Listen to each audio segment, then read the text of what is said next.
এই মুহূর্তে লোকসভা ভোটের ফলাফলকে নিয়ে আরও একটি গুরুত্বপূর্ণ আপডেট উঠে এলো। এবার দিলীপ ঘোষকে হারিয়ে জয়ী হলেন তৃণমূল প্রার্থী কীর্তি আজাদ। আরও কোথায় কোন প্রার্থী এগিয়ে রয়েছেন সরাসরি আপনাদেরকে জানাবো। টান টান উত্তেজনার মধ্যেই দেশ জুড়ে চলছে ভোট গণনা।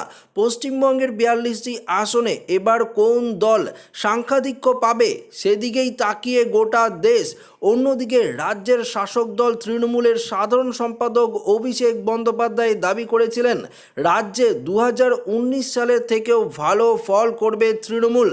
যদিও সব সমীক্ষায় বাংলার ভালো ফল করেছিল বিজেপি, কিন্তু বর্তমান ট্রেন্ড অনুসারে এগিয়ে রয়েছে তৃণমূল।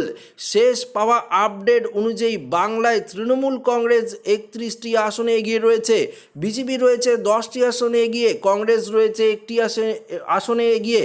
প্রায় লক্ষাধিক ভোটে এগিয়ে রয়েছে অভিষেক বন্দ্যোপাধ্যায়। দুর্গাপুর বর্ধমান কেন্দ্রে দিলীপ ঘোষকে হারিয়ে জয়ী তৃণমূল প্রার্থী কীর্তি আজাদ। যাদবপুরে ভোটে এগিয়ে সায়নী ঘোষ। কলকাতায় দক্ষিণ কেন্দ্র থেকে এগিয়ে তৃণমূলের মালা রায়। ব্যারাকপুরে এগিয়ে রয়েছে পার্থ ভৌমিক, পিছিয়ে রয়েছে অর্জুন সিং। আসানসোল কেন্দ্রে এগিয়ে রয়েছে জুন মালিয়া।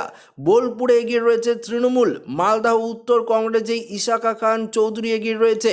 কোচবিহারে পিছিয়ে রয়েছে নিশীথ প্রামাণিক। কোচবিহারে তৃণমূলের জগদীশ বর্মা বসুনিয়া এগিয়ে রয়েছেন। বিষ্ণুপুরে এগিয়ে রয়েছেন সৌমিত্রা খা।